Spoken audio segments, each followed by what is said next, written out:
Sitrep, new studio space. I've only been here for about 3 days. I've been moving over the last week, and you wouldn't believe, but I haven't really been thinking about watches a lot. Turns out that Omega has a new Planet Ocean in the pipeline. Thing is, at the time of this recording, it's believed that the watch is only going to arrive in the next 24 hours or so. So I am, in a way, predicating this video on the fact that we're going to see a new collection. I have a rough idea of what they're going to look like, courtesy of a few insiders. So this should be fun. It's like a semi-prediction video with some credible sources. And what I found while editing this video is that there is a lot more to this watch than meets the eye. But the question for all of us is, does this Generation 4 Planet Ocean, with a more streamlined design, facelifted, ultra-deep inspiration, does this watch pique our interest? Hey, at least there is some orange in there.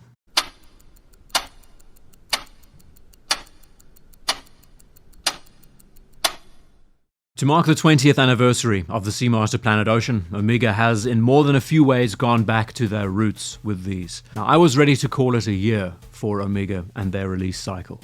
Just so happens, perfect timing, that a week ago I made a video all about this subject. Over the course of this year, the watches just have lacked any kind of real creative excellence. The watches haven't been all that exciting, there haven't been any new releases, new properties, and I chalked it up to things like 2024 just being a great year for a series of such good releases back to back. This year it seems they have taken their foot off the pedal a bit, and Swatch Group has allocated more time to brands like Longines and Blancpain instead. But in my summary for the best watches of their respective years, one model line that stood out was the Planet Ocean Ultra Deep, which, if I remember right, arrived in 2022. Let's just say that the Ultra Deep would have had a far greater fanfare if it was not only delivered at 45.5 millimeters in diameter and 18 millimeters thick. You heard that right.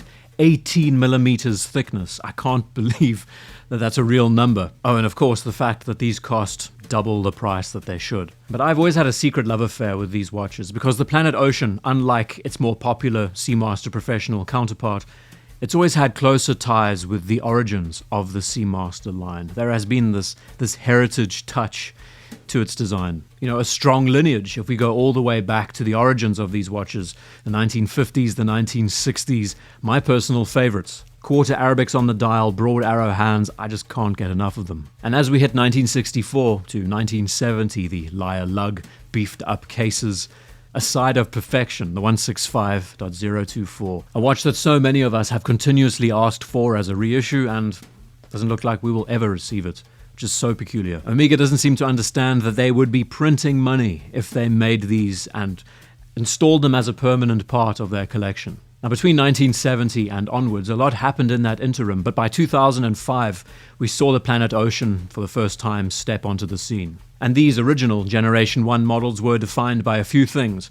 A size choice of either 42mm or 45.5, with a touch of orange to separate them from the herd. Many will say that the first generations with their matte dials and printed Arabics were the best. We've got to admit that there was something highly technical but also beautifully restrained about how these watches were put together. Just looking at the helium escape valve, that it was there but it wasn't in your face. Presence was an important part, but it wasn't the entirety of this watch. And just a personal opinion, this was the best watch choice for Bond. If I had it my way, I would have made the Planet Ocean the focal point for the Craig era of Bond. Sacrilege, I know. But wouldn't you say that this watch says a lot more about his character? I just think thematically it works so well. And so they expanded further in 2009 with liquid metal bezels, applied Arabics, in-house coaxial calibers, the arrival of the 39mm, which is still one of my favorite Seamasters to date. These are all a part of the Generation 2 period.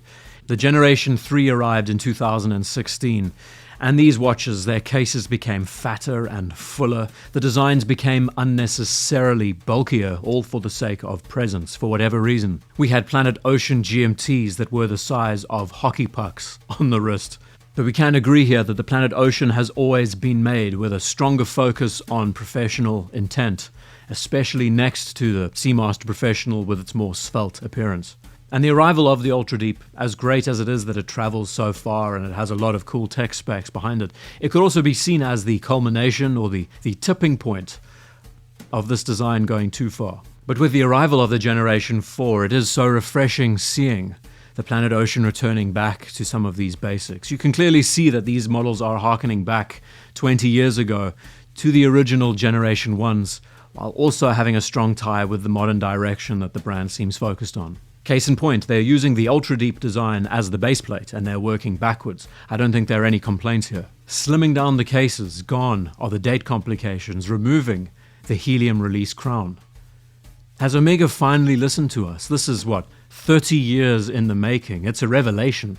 And aesthetically with these, returning back to a closer link with the original Seamasters of the 50s and 60s, not only with a flat link-esque bracelet, but also female end links, which means that as a 42mm diameter, better comfort and feel on the wrist. And even the cases on these new models, they now also have quite an extreme taper to them.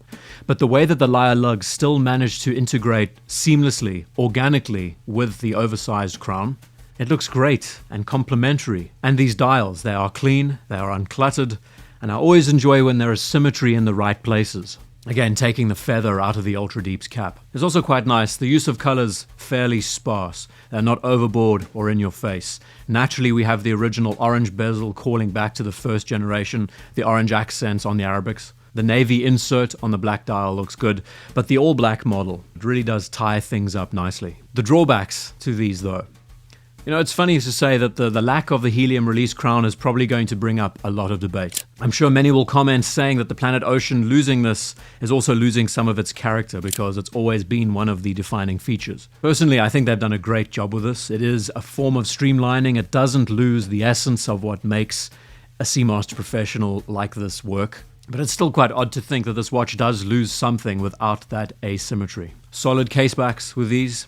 That's a pity. We do enjoy seeing a good movement, especially these watches. I mean, they have amazing movements. But this seems to be a running theme that Omega is adopting lately for whatever reason. Whether or not it's done to bring down the thickness of this watch remains to be seen. I'll be sure to put the thickness of the watch on the screen. The polished centerlinks, an interesting choice, but I think these watches would have looked better without them. But let's spend a moment and talk about proportions, because that is such an important aspect. First glance, looking at them, I think these watches are dying to be brought down to 40 and 39mm. And this might be the only thing that's throwing me off the design of the new Planet Oceans in general, is that the bezel and the insert, it just looks a bit too wide and too big for this watch. I feel that these inserts could be slimmed down slightly to have a more smooth integration with the dial and the case. You know, functionally, it's good to have a bigger bezel for the purpose of being a dive watch. You need it on display. But seeing how the earlier generations of these did it so well without the insert being front and center in your face, you know, a more seamless integration. This is how I imagine the Generation 1 and Generation 2 Planet Ocean. These just appear a bit top-heavy for my liking.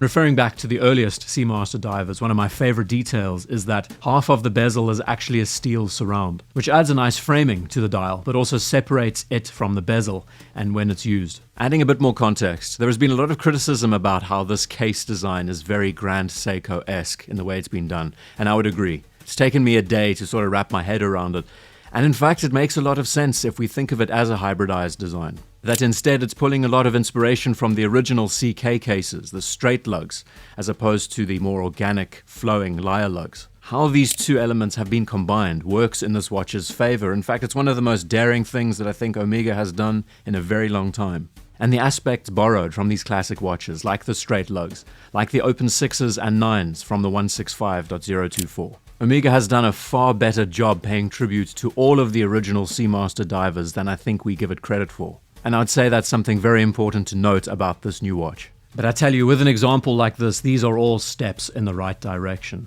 Seeing a smaller, tidier, facelifted Planet Ocean that's actually wearable at 42mm, with what seems to be a great rubber strap and bracelet integration. You know, it's important to say that the Planet Ocean has always been about function first. It's always been one of the chief tool watches that the brand created. And I think here we are seeing one that is managing to ride this wave so incredibly well, where it could very easily be used as someone's daily, but work just as well in the water as it would in a suit. And I do admire the more modern look that these watches have adopted, that there is a clear blend between old and new world design. So do these new Planet Oceans pique our interest?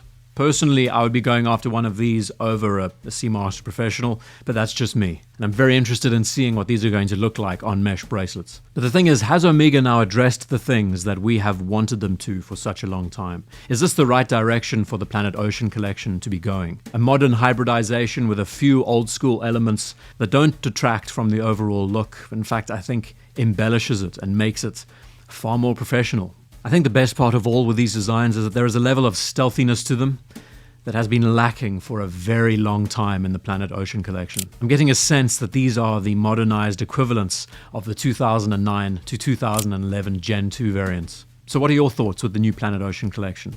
Do you feel that it is a faithful retelling of the story of the original Gen 1s? Do you like the hybridization and the modern direction these watches are going, or would you prefer, do you still prefer the original Gen 1s and Gen 2s? Thank you for taking the time to watch this video.